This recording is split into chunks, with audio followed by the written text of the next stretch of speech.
I'd like to acknowledge the Lekwungen people and the Songhees. We're in Fernwood, and the Songhees were resident here before 1850. And I've been walking through COVID, so for about the last 2 years, I've been on foot around Victoria, down to the water, over to the north side, up to the east, down to the west, and often past this fence. And the fence behind me contains the words of Elizabeth Bishop. It's a poem she wrote from the country to the city in 1938 or thereabouts. And I went past the poem many times before actually noticing it. And then when I did, I was taken aback. One, it's a poem. It's not a very well-known poem. And it personifies the country talking to the city.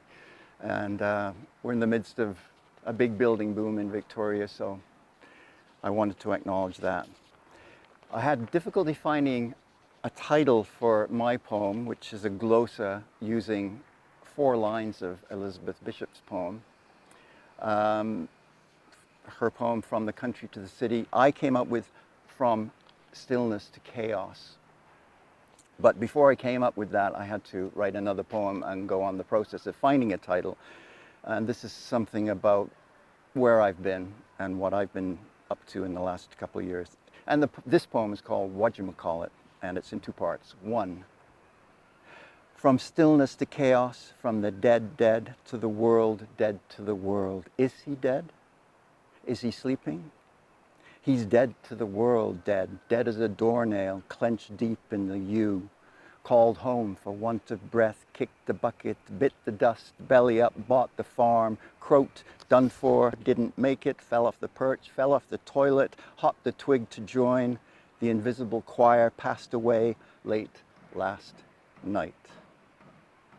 Bishop's poem is about urbanization. She personifies the country and barks and yips at blacktop. 2, walking as a practice is like being dead to the world. Breathing but avoiding the breath of people puts you in a dream. In the dream, the dead speak to your footsteps, speak to you as a walker in the world. Is he walking? Yes, he is. Speak to him.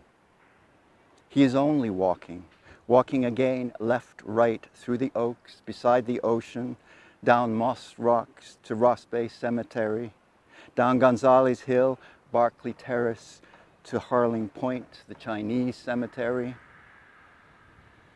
Today he's walking north, Cedar Hill to Hillside, the Jewish cemetery. Is he asleep? No, he's walking on bones. That one and that one are dreaming the world. And this is the glossa. I'll read Elizabeth's lines first. Her poem's From the Country to the City. This is From Stillness to Chaos. Flocks of short shining wires seem to be flying sideways. Are they birds? They flash again. No. They are vibrations of the tuning fork you hold and strike against the mirror frames, then draw for miles your dreams out countrywards. We bring a message from the long black length of body. Subside, it begs and begs. Close down the rain on the roof, remove bucket, pour out water, lock the door. Take the path through the dying grass and the broken alder gate, away from the broken house that once was whole. Something is flying, a bug, a floater, an oak leaf, raindrop, UFO glimpsed out the corner of your eye. Bow to the woolly bear crossing the road in October, short winter. Bow to the crushed woolly bear's opposite story, long second COVID winter. Bow to the hermit Taoist on South Mountain, a true monk who plants his seeds on the north slope. This road does not have power lines. Remember your mother's face when you were born. Close your eyes.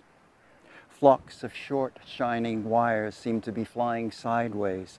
Are they birds? That was country. This is city, a bare lot, yet something is flying. You have been walking a long time away from your mother's flashing eyes. Now she is dead, you are still walking away and toward the vibration. Is it nowhere? Is this catastrophe? No. Yes. A painted clown in your brain is making adjustments and the paint leaps from his face. Is he your old man? Is he you or not you? You are in the mirror. Yes, no. That is only reflection, projection, and veil. You think? Yes, you think. You think as you walk and walk every day. But do you walk home from away, or do you walk away from home? Round and around the beaten bush, the broken heart. They flash again. No. They are vibrations of the tuning fork you hold and strike against this fence you walk past, to or from the skate park. Another mirror. Never mind the city frame, the slaps and cries, the barking dogs. This painted fence calls you in and keeps you here, reading the story behind the paint and the painting of the clown America. Gender fluid in 2021? Not. Her poem was written between those two big wars, hard up against the second, before all the 50s dreams. How do you paint a dream when thoughts are hand mirrors? Let's see how many we can be, how false, how wicked, how good, how wise, how long we can hold our breath, breathe on stainless steel, polish the toaster oven, to see ourselves fresh as sparks from the arc welder's stick. But what about thoughts that strike against the mirror frames, then draw for miles your dreams out countrywards? My body, your body, our bodies, they never stop. The hurricanes never stop. The erosion, the melting never stop. Species die forever.